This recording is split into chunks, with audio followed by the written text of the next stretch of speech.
Hola a todos, ¿qué tal? ¿Cómo están? Cuando el informe que acaba de hacer público el Grupo Intergubernamental de Expertos en Evolución del Clima, el famoso GIEC, nos da prisa para que cambiemos nuestro modo de vida y podamos salvar el planeta, algunos artistas se interesan por la ciencia, la naturaleza y la ecología, como es el caso del mexicano Emilio Chapela, quien inaugura su primera exposición personal aquí en París.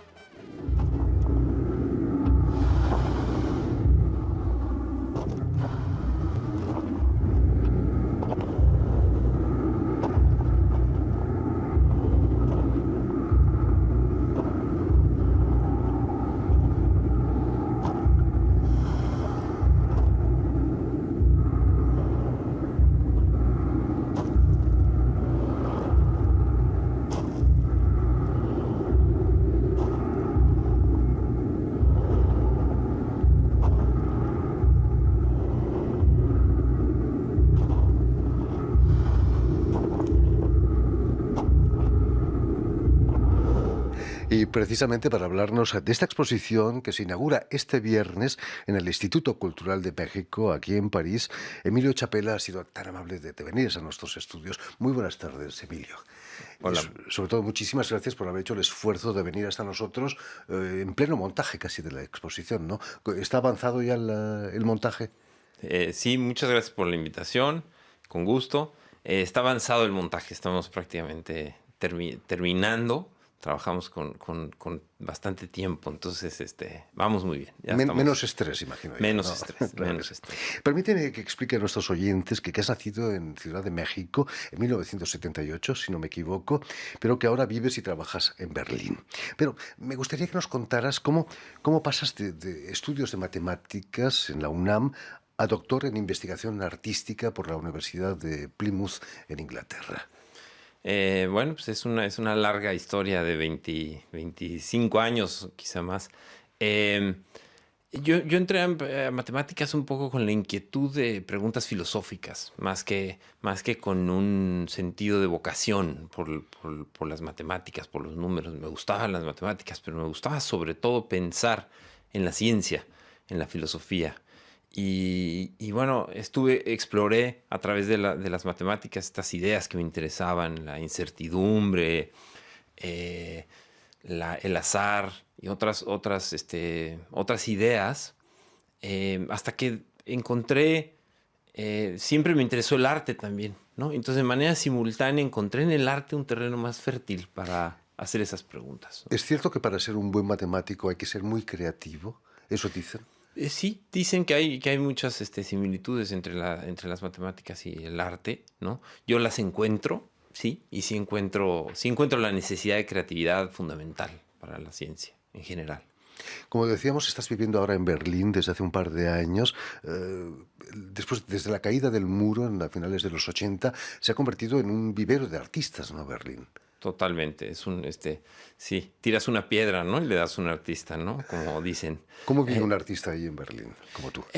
bueno, la cosa también ha cambiado mucho, ¿no? De repente hubo oportunidad de estudios abandonados, hubo mucho sitio donde vivir, donde rentar. Y eso era como, permitió como la llegada de muchísimos artistas. Hoy por hoy es un poco más complicado, ¿no? Ya los precios son más altos, pero aún así hay una energía que es muy útil, ¿no? De cuando vive ahí la gente que está, gente creativa que está buscando lo que uno, ¿no? He leído que antes de llegar al arte pasas por la fotografía, también con intereses científicos. Sí, sí, la fotografía fue, digamos, quizá el oficio, ¿no? Lo más cercano a un oficio que tengo como artista.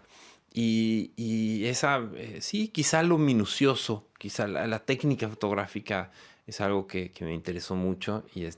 Y de ahí partió también la reflexión sobre la imagen y sobre lo que significa. eh, una imagen como una huella, como un índice de un objeto. Estábamos viendo precisamente una de tus obras de videoarte en la que se escuchaba tu propio corazón. La memoria del volcán se titula la obra. ¿Cómo nace esa idea de subir a un volcán no lejos de Ciudad de México con una cámara de 360 grados y que graba, que sigue el ritmo de tu corazón, ¿no? Sí, es una cámara de 360 grados donde yo la usé para subir una parte del volcán Iztaccíhuatl cerca de la Ciudad de México y al mismo tiempo con otro aparato me medí la frecuencia cardíaca, ¿no? Y la idea era que el video en la sala de exposición respondiera a la frecuencia de Corazón.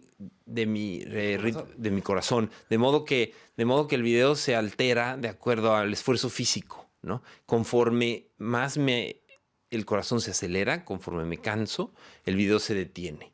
Y entonces hay una experiencia donde quizá el espectador puede ser empático a la experiencia de subir un volcán, ¿no? O subir una montaña donde el tiempo se empieza a dilatar, ¿no? Se empieza a estirar un poco. Además, la proyectas en una capilla, me has dicho, que tiene 11 metros de alto. Correcto. Es en el Laboratorio Arte Alameda, que es un museo dedicado a los cruces de ciencia, arte y tecnología, justamente. Y en eso, al final, donde era el atrio, ahí estaba proyectado esto en un mapeo, ¿no? De la imagen se veía en toda la parte, hasta la cúpula en el techo, ¿no? Una experiencia inmersiva. Imagínate. Estamos viendo imágenes del Salto de Tequendama en Colombia, que ha inspirado una de las obras que expones aquí en París, que es una especie de tapiz de varios metros que salta también, ¿no? ¿Cómo nace esa idea de utilizar un tapiz y llamarlo el Salto de Tequendama?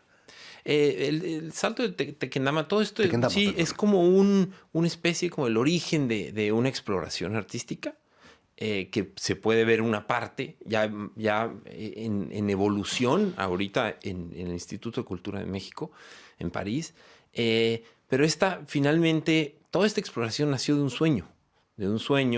eh, Soñé con el salto del Tequendama sin haber estado nunca ahí, ¿no? Y tuve este sueño donde aventaba yo una cámara de video y la cámara de video grababa la espuma. Es un río profundamente contaminado y tiene metales pesados, cromo, muchas cosas que son dañinas para el medio ambiente y para los humanos.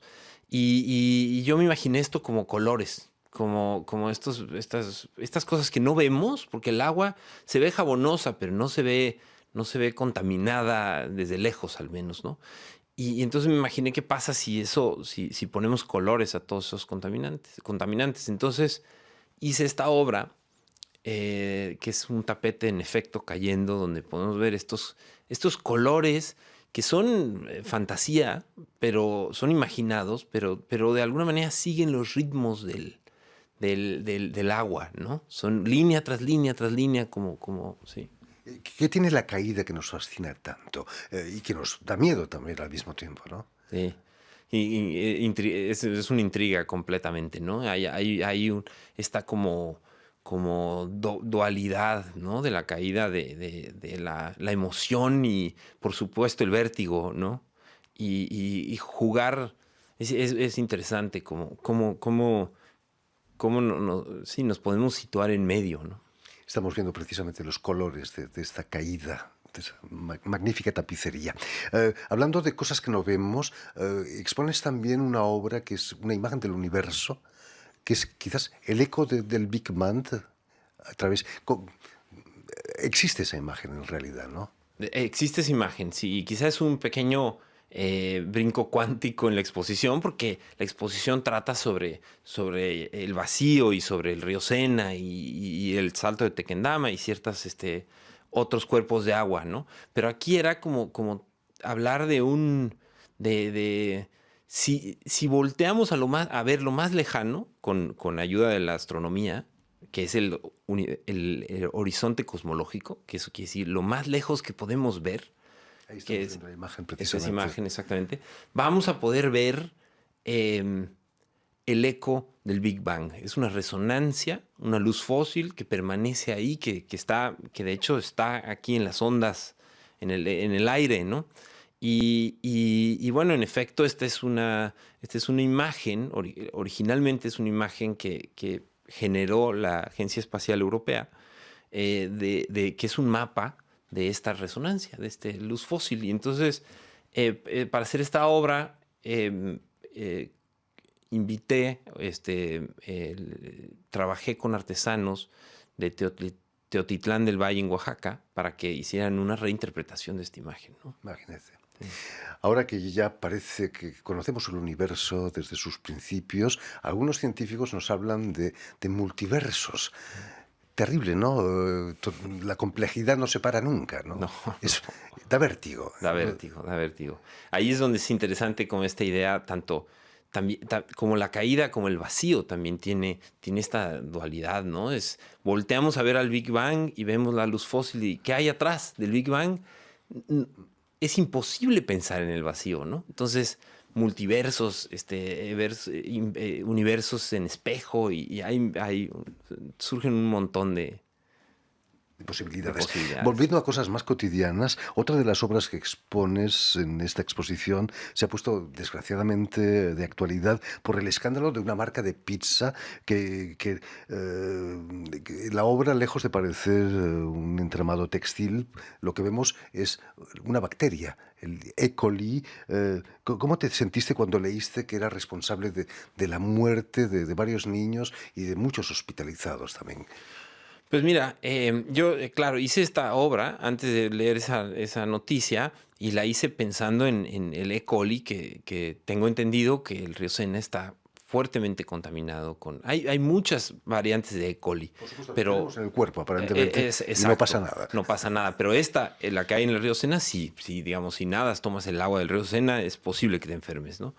Y entonces yo pensando en eso y viendo cómo crecen en el microscopio, traté de hacer una pintura donde me pudiera yo sincronizar al crecimiento del E. coli para hablar de cómo el río es más que el romanticismo del río Sena en París. En París, y los turistas y los parisinos, pues, yo creo que guardan una relación de romance con el río, ¿no? Y en el río también hay esto, ¿no?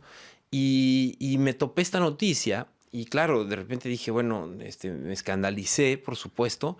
Y la otra cosa que pensé es que para hacer esta exposición estuve haciendo una práctica que ahora se hace, parece que está algo de moda, que es pescar con un imán en los ríos, ¿no?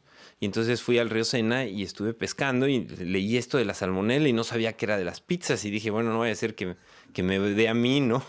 Y en la exposición van a poder ver los objetos que encontré en el río Sena. ¿Qué ¿no? encontraste? Encontré una bicicleta, que fue de las cosas que yo tenía ganas de encontrar, ¿no? Como una bicicleta me parecía un objeto interesantísimo de encontrar ahí. Y unas llaves, ¿no? Que es muy interesante. Encontré un montón de cuestiones de metal, cuestiones que tenían que ver parecían también resultado de artefactos de la guerra, ¿no? De repente me parecía absurdo, bueno, me parece increíble pensar, y regreso al reporte de ecología, que cuando yo de repente digo, oye, es que encontré todas estas cosas en el río, inclusive explosivos, todo el mundo dice, ay, pues sí, normal, ¿no? Y entonces de repente digo, ¿de dónde viene esa normalidad, no? Que pensamos que en el río Sena es más factible encontrar basura y explosivos y bicicletas que peces, ¿no? Y que cosas... Sí. El alcalde de París, Jacques Chirac, prometió hace 40 años que lograríamos bañarnos en el Sena si él era presidente, y falleció, desgraciadamente, antes de que pudiésemos bañarnos. Ahora Cuéntanos. para las Olimpiadas, ¿no? También creo que hay este segundo intento de... Esperemos que lleguemos a eso. Estamos viendo el cartel de la exposición. Has coloreado de verde las aguas del Sena y tenemos un primer plano de la bacteria famosa E. coli. ¿Por qué le has llamado vacío si todo está lleno de cosas, aunque sean invisibles a la vista? Sí.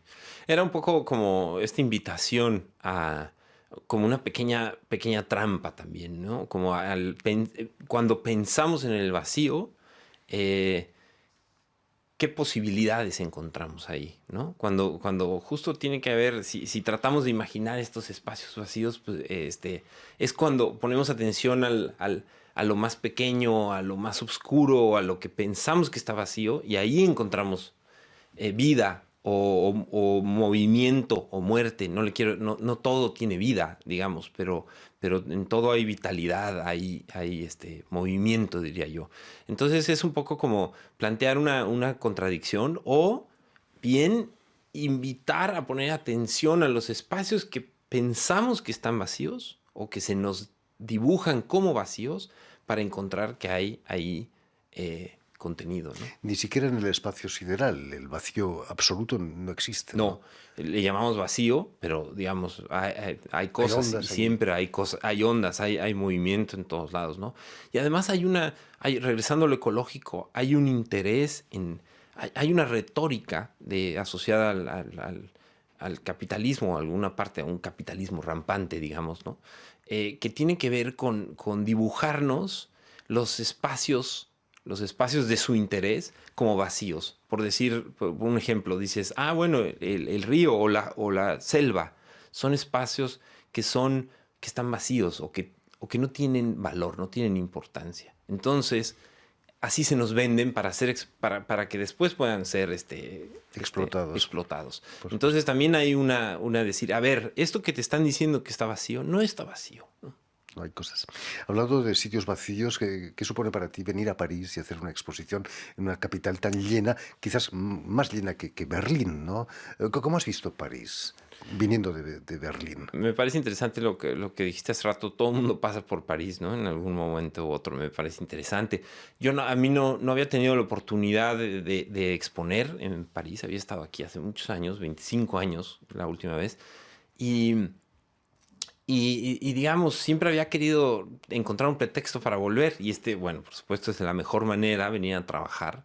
Y he encontrado una ciudad vibrante, llena de cosas por todos los rincones. Hasta ahora ha sido muy interesante. En Berlín también tenéis un río, ¿no? Quizás no tan caudaloso como el Sena, pero no está mal, ¿no? Correcto, no es tan caudaloso. Hay una relación distinta con el cuerpo de agua. En principio se puede nadar, ¿no? Los cuerpos de agua están mucho más limpios. Hay muchos lagos. Es una ciudad con muchos lagos, con mucho verde. Es una ciudad muy verde. Y entonces, digamos, pero habría que también preguntarse cuál es la verdadera relación de los berlineses con sus cuerpos de agua. Porque parece que no es romance, pero sí, pero nadan, no sé. ¿Está más limpio que el Sena? Sí, ¿Cómo se llama? El sin duda. Spera, creo que es. El Spree. Spree. Sí, está considerablemente más limpio que el Sena. Sí. Recuerdo una anécdota de Georg Steiner, el gran escritor alemán, que decía que en los años 40, después de la guerra, hubo una gran sequía, las aguas del Spree bajaron mucho y surgieron cientos de bustos de Hitler que la gente había tirado, que por supuesto no se veían normalmente, pero con la sequía se pusieron en evidencia. Esa sequía quizás pone de manifiesto la obra humana. Hace falta una sequía también en el Sena para que aparezcan las bicicletas que tú has encontrado. No, me parece interesantísimo. Sí, yo creo que en Alemania debe estar lleno de explosivos y de cosas, yo no sé, que me parece que la práctica de pesca está incluso prohibida porque puede haber... Peligroso. Es peligroso. Pero yo creo que a mí me parece interesante todo lo que hay debajo de todo lo que puede hablar lo que está debajo de un cuerpo de agua, ¿no? Yo tenía una plática sobre el río Sena, por ejemplo, con el conocido que me asesoró para pescar con un imán y me decía, hay que entender, hay que saber dónde pescar porque el imán se traba fácil porque el río está muy domesticado. Y me parecía muy interesante, ¿no? ¿Qué significa toda la obra de infraestructura que no vemos, que está por debajo y que hay todo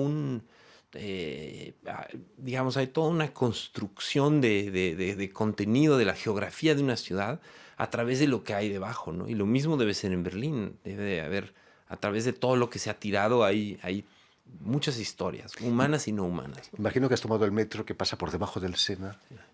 ¿Qué sensación tienes cuando ves que estás debajo de un río como el Sena? Sí. Peligroso también. Sí, no, por supuesto peligroso, pero es curioso cómo sigo como pensando cómo me parece que también es una invitación a cambiar el imaginario del río Sena, ¿no? Porque o lo cruzas por abajo o lo cruzas por los puentes, y ahí es donde su magnificencia, ¿no? Supuestamente cobra este romance, ¿no? Y me parece que hay que como deconstruir eso, ¿no? Hay que verlo de otro modo, me parece. Como artista, ¿eres optimista ante los cambios climáticos que se avecinan o no? Mi postura, sí, no necesariamente soy optimista. Las políticas públicas que están puestas en lugar. Soy optimista, soy optimista porque tengo la esperanza de que podamos hacer todavía algo, ¿no? Y en ese sentido soy optimista, pero sí en un sentido soy alarmista o llamo a la acción inmediata. Hay que escuchar el reporte. Hay que hacer algo de inmediato, ¿no? En fin, esperemos que tomemos conciencia todos de que hay que actuar para evitar un desastre. En fin, pues ya lo saben, tienen una cita en el Instituto Cultural de México, aquí en París, donde este viernes va a tener lugar el vernissage de la exposición de Emilio Chapela, Vacío. Muchísimas gracias, Emilio, por haber estado aquí con nosotros. Mucho éxito aquí en París. Permíteme también que dé las gracias a Vanessa Loiseau y a Julián Leng, quienes se han ocupado hoy de la realización del programa, y saludar también a nuestros telespectadores que nos siguen en toda América Latina, seguro que en México, en la Ciudad de México también, gracias a la cadena Unión Continental Latinoamérica, UCL, y a la red TAL, que reúne las televisoras públicas y universitarias de toda América Latina. Y a ustedes, muchísimas gracias por su atención y les damos cita para una nueva edición de El Invitado de Radio Francia Internacional.